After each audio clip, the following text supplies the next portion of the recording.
दोस्तों, दुनिया की सबसे पहली मुक़द्दस जगह खाना काबा है।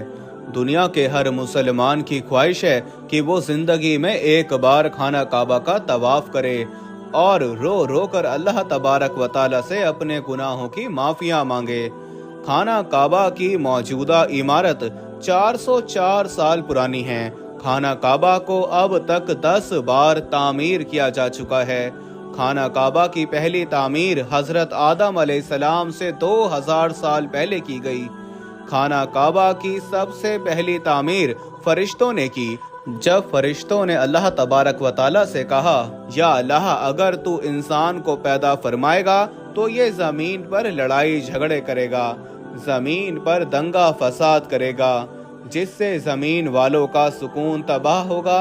अल्लाह तबारक व तआला ने फरिश्तों से फरमाया, जो कुछ मैं जानता हूँ वो तुम नहीं जानते।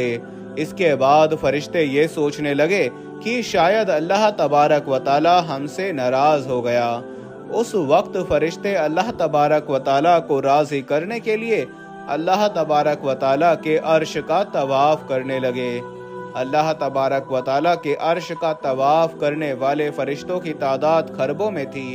ये फरिश्ते अल्लाह तबारक व तआला की तस्बीह बयान करने लगे। फिर अल्लाह तबारक व तआला ने फरिश्तों पर रहमत नाजिल फरमाई।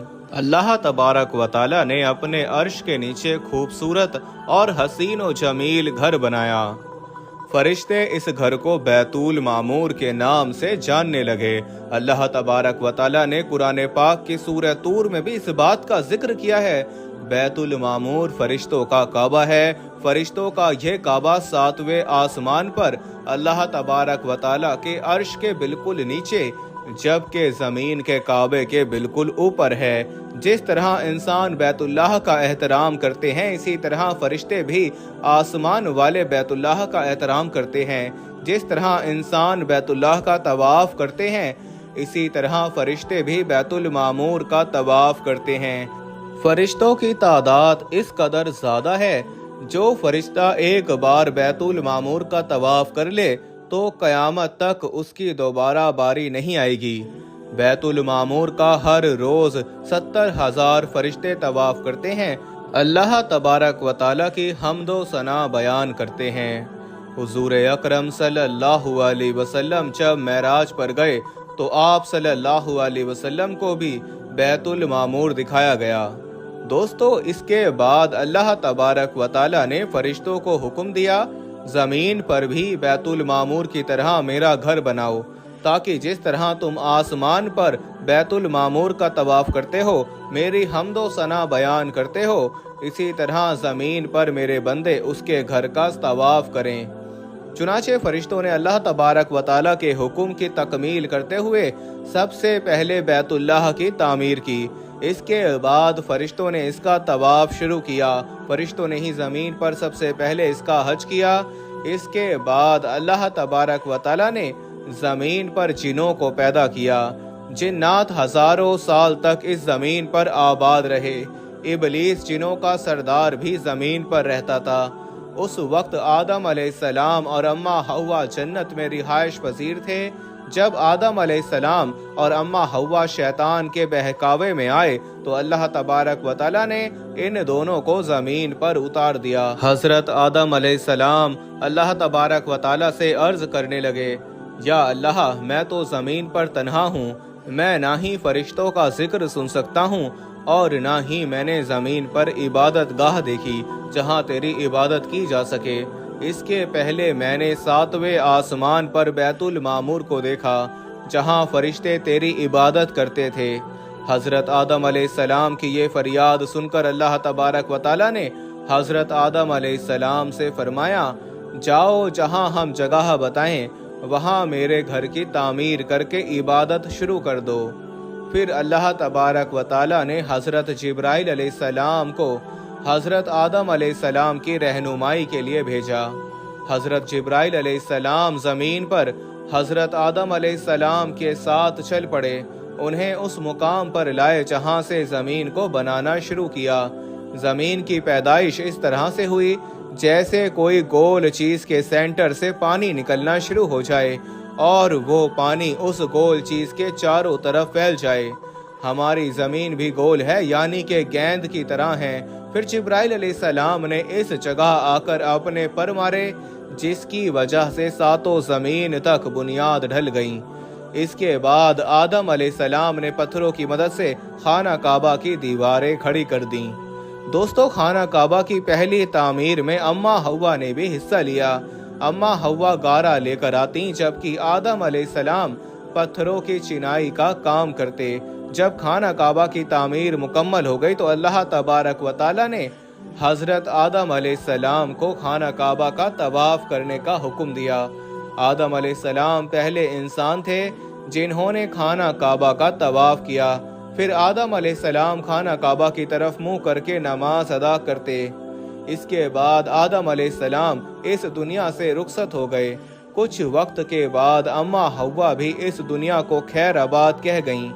اس وقت آدم علیہ السلام کی اولاد چاروں طرف پھیل چکی تھی۔ وقت کے ساتھ ساتھ خانہ کعبہ کی بنیادیں کمزور ہو گئیں۔ پھر آدم علیہ السلام کے بیٹے شیش علیہ السلام نے خانہ کعبہ کی تیسری بار تعمیر کی۔ اس کے بعد جیسے جیسے وقت گزرتا گیا، لوگ گمراہی کی حدوں کو چھونے لگے۔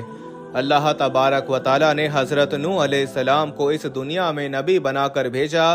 جب آپ کی قوم نے آپ کی دعوت کو ٹھکرایا تو اللہ تبارک و تعالی نے زمین کو نئے سرے سے آباد کرنے کا فیصلہ کیا۔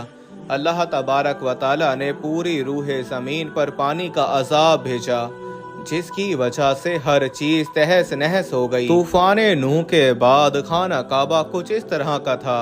اس کی بنیادیں ختم ہو گئیں، جبکہ ایک ٹیلے کی طرح دکھائی دیتا۔ کچھ کتابوں میں یہ بھی لکھا ہے، اللہ تبارک و تعالی نے اس وقت خانہ کعبہ کو آسماں پر اٹھا لیا۔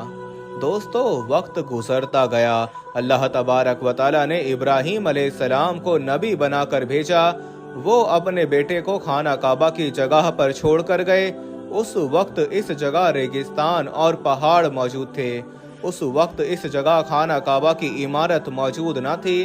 اس وقت اس طرح کا ایک ٹیلہ موجود تھا۔ پھر ابراہیم علیہ السلام اپنے بچے اور بیوی کو چھوڑ کر چلے گئے۔ اسی دوران آب زمزم کا واقعہ پیش آیا۔ پھر بنو جرہم کا ایک قبیلہ اس جگہ آ کر آباد ہوا۔ یوں یہ جگہ چند لوگوں کی بستی بن گئی۔ آب زمزم کا کنٹرول اماں ہاجرہ کے ہاتھ میں تھا، جبکہ اسماعیل علیہ السلام شکار کیا کرتے تھے۔ دوستو، پھر ابراہیم علیہ السلام کو اللہ تبارک و تعالی کی جانب سے حکم آیا، مکہ میں جا کر میرے گھر کی تعمیر کرو۔ ابراہیم علیہ السلام مکہ میں آئے تو اسماعیل علیہ السلام ایک درخت کے سائے میں بیٹھے تھے۔ دونوں باپ بیٹا ایک دوسرے کو مل کر خوب روئے۔ اس سے پہلے جب ابراہیم علیہ السلام مکے میں آئے تو اس وقت اسماعیل علیہ السلام کی قربانی کا واقعہ پیش آیا۔ حضرت ابراہیم علیہ السلام نے اسماعیل علیہ السلام سے کہا، میرے بیٹے، مجھے اللہ تبارک و تعالی کی جانب سے حکم ملا ہے کہ میرے گھر کی تعمیر کرو۔ حضرت اسماعیل علیہ السلام کہنے لگے، ابا جان ضرور کریں، میں آپ کا ساتھ دینے کے لیے حاضر ہوں۔ چنانچہ جب ابراہیم علیہ السلام خانہ کعبہ کی تعمیر کرنے لگے تو جبرائیل علیہ السلام نے خانہ کعبہ کا نقشہ تیار کر کے دیا۔ حضرت ابراہیم علیہ السلام اور حضرت اسماعیل علیہ السلام نے تعمیر کا کام شروع کیا۔ جب کھدائی کا کام شروع ہوا تو پرانی بنیادیں ظاہر ہونے لگیں، جن پر حضرت آدم علیہ السلام اور حضرت شیش علیہ السلام نے بیت اللہ کی تعمیر کی۔ خانہ کعبہ کی تعمیر کے وقت حضرت ابراہیم علیہ السلام کی عمر 100 سال سے اوپر تھی۔ اسماعیل علیہ السلام اس وقت ایک مزدور کا کام سر انجام دیتے رہے۔ خانہ کعبہ کی تعمیر میں اس وقت کوہ لبنان، کوہ ہیرا، کوہ صفا، کوہ ابو قبیس اور کوہ مروہ کے پتھروں کا استعمال کیا گیا۔ حضرت جبرائیل علیہ السلام ان تمام پہاڑوں سے پتھروں کو اٹھا کر لاتے۔ حضرت ابراہیم علیہ السلام کعبہ کی دیواروں پر لگاتے، جبکہ اسماعیل علیہ السلام گارا پکڑاتے۔ پھر حضرت جبرائیل علیہ السلام کی نشاندہی سے جبل ابو قبیس کے کنویں سے 2 پتھر ملے۔ ابراہیم علیہ السلام ان پتھروں کو اٹھا کر لائے۔ ان دونوں پتھروں میں سے ایک کا نام حجر اسود، जबकि दूसरे को दुनिया मुकाम इब्राहिम के नाम से याद करती है। मुकाम इब्राहिम वो पत्थर है जिस पर खड़े होकर इब्राहिम अलैहिस्सलाम ने खाना काबा की तामीर की। जैसे जैसे खाना काबा की दीवारें बुलंद हो रही थीं, वैसे वैसे ही यह पत्थर बुलंद हो रहा था। उस वक्त खाना काबा के 2 दरवाजे थे, एक से अंदर जाते तो दूसरे से बाहर निकल जाते। उस वक्त खाना काबा की छत भी नहीं थी। दोस्तों, इसके बाद बनो जरहम ने इसकी तामीर की। फिर कुछ अरसे के बाद कौम अमालका ने खाना काबा की इमारत बनाई। इसके बाद कुरैश के कूजा बिन कलाब ने तामीर की। फिर हुजूर अकरम सल्लल्लाहु अलैहि वसल्लम ने कुरैश मक्का के साथ मिलकर इसकी तामीर की। इस वक्त तामीर में सरमाया कम होने की वजह से हतीम के हिस्से को शामिल नहीं किया गया। इसके बाद खाना काबा की तामीर अब्दुल्लाह बिन जुबैर के दौर में हुई। इन्होंने हतीम के हिस्से को भी खाना काबा में शामिल कर लिया। इसके बाद खाना काबा की तामीर हज्जाज बिन यूसुफ के दौर में हुई। फिर खाना काबा की तामीर कुरैश की तामीर करदा काबा के मुताबिक हुई। दोबारा खाना काबा की तामीर खलीफा हारून रशीद के दौर में हुई। वक्त गुजरता गया, चुनाचे खिलाफत उस्मानिया का दौर आया तो सुल्तान मुराद ने खाना काबा की तामीर की। पहली बार खाना काबा के चारों एतराफ संगे मरमर का पत्थर लगाया गया। खाना काबा की आखिरी बार तामीर शाह फहद के दौर में 1996 में हुई, जो आज तक कायम है। दोस्तों, अब हम खाना काबा के उन खुफिया पॉइंट के बारे में बात करते हैं जहां इंसान की कोई भी दुआ रद्द नहीं होती। जिन लोगों को जिंदगी में खाना काबा का तवाफ करने का मौका मिले, इन्हें लाजमी तौर पर इन पॉइंट को अपने जहन में रखना चाहिए। दोस्तों, पहले नंबर पर हजरे अस्वद आता है। हुजूर अकरम सल्लल्लाहु अलैहि वसल्लम इस पत्थर का बोसा लिया करते थे। मुकाम इब्राहिम पर मौजूद पत्थर भी इसी पत्थर का हिस्सा है। ये दोनों पत्थर एक ही वक्त में जन्नत से उतारे गए। हजरत उमर रज़ियल्लाहु ताला अन्हु ने इस पत्थर को एक बार मुखातिब करते हुए फरमाया, मुझे मालूम है तू एक पत्थर है, तू ना ही किसी को फायदा दे सकता है और ना ही नुकसान पहुंचा सकता है। अगर मेरे नबी ने तुम्हें ना चूमा होता तो मैं कभी भी तुम्हें बोसा ना देता। जब ये पत्थर जन्नत से उतारा गया तो सफ़ेद रंग का था, मगर लोगों के गुनाहों की वजह से इसका रंग सियाह हो गया। दोस्तों, शुरू में ये एक बड़ा पत्थर था, मगर अब ये टुकड़ों की शक्ल में तब्दील हो गया। इस पत्थर के 8 टुकड़े हैं। हज्जाज बिन यूसुफ ने खाना काबा पर इतने पत्थर बरसाए कि इसके 3 टुकड़े हो गए। इस पत्थर के नज़दीक जो भी दुआ मांगी जाए, इंसान की वो दुआ कबूल होती है। क़यामत के दिन यह पत्थर हर उस शख्स की गवाही देगा जिसने इसका बोसा लिया होगा या इस्लाम किया होगा। नंबर 2 पर आता है, खाना काबा में जाने के लिए एक दरवाज़ा है जिसे बाबे काबा कहा जाता है। ताबे वो पहला बादशाह था जिसने खाना काबा का दरवाज़ा लगाया। जब इब्राहिम अलैहिस्सलाम ने खाना काबा को तामीर किया, उसके 2 दरवाजे थे। ये दोनों के दोनों ज़मीन के साथ थे। जब कुरैश ने खाना काबा को तामीर किया तो इसको 2.5 मीटर ऊंचा रखा गया। उस वक्त भी खाना काबा के अंदर खास लोग ही जाते थे। खाना काबा के दरवाजे पर लिखा है, ऐ मेरे बंदो, जिन्होंने अपनी जानों पर जुल्म किया हो, वो कभी भी अपने रब की रहमत से मायूस ना हो। काबा के दरवाजे पर यह भी लिखा है, दाखिल हो जाओ अमन और सलामती के साथ। इस वक्त काबा में जो भी दरवाज़ा लगा है, उस पर 280 किलोग्राम सोना लगाया गया है। खाना काबा के दरवाजे के साथ जो भी दुआ मांगी जाए, वो दुआ जरूर कबूल होती है। दोस्तों, तीसरे नंबर पर आता है मेज़ाबे काबा। हतीम के अंदर जो परनाला लगा है, उसे मेज़ाबे काबा कहा जाता है। ये परनाला भी सोने का है। जब बारिश होती है तो लोग इस परनाले के नीचे नहाते हैं। इसको रहमत का परनाला भी कहते हैं। इस परनाले के नीचे जो भी दुआ मांगी जाए, वो दुआ जरूर कबूल होती है। इस परनाले के नीचे अल्लाह तबारक व तआला की खास रहमत होती है। चौथे नंबर पर है शादरवान। खाना काबा के साथ जो सफ़ेद रंग का पत्थर है, اس کے ساتھ جو کنڈے لگے ہیں انہیں شادروان کہا جاتا ہے۔ ان کنڈوں کی مدد سے خانہ کعبہ کے غلاف کو باندھا جاتا ہے۔ دوستو 5ویں نمبر پر ہے بیت اللہ کا حصہ حتیب۔ خانہ کعبہ کا حصہ حتیب وہ جگہ ہے جس نے اس جگہ نفل پڑھے گویا اس نے بیت اللہ کے اندر نفل پڑھے۔ یہی وجہ ہے کہ اس جگہ بڑی تعداد میں رش ہوتا ہے۔ اس جگہ جو بھی دعا مانگی جائے وہ دعا بھی ضرور قبول ہوتی ہے۔ اللہ تبارک و تعالی تمام دیکھنے والوں کو یہاں کی زیارت نصیب فرمائے۔ جب ابراہیم علیہ السلام نے خانہ کعبہ کو تعمیر کیا اس وقت خانہ کعبہ مستقل شکل کا تھا، لہٰذا اس کی کوئی دیوار نہیں تھی۔ 6 نمبر پر جو مقدس ترین جگہ ہے اس کا نام ملتزم ہے۔ حجر اسود اور باب کعبہ کے درمیان والے حصے کو ملتزم کہا جاتا ہے۔ یہ وہ جگہ ہے جہاں اللہ تبارک و تعالیٰ کی رحمت ہر وقت برستی ہے۔ اس جگہ اپنے چہرے، اپنے چیسٹ اور ہاتھوں کو لگا کر دعا کرنا سنت ہے۔ اس جگہ بھی مانگی گئی کوئی دعا رد نہیں ہوتی۔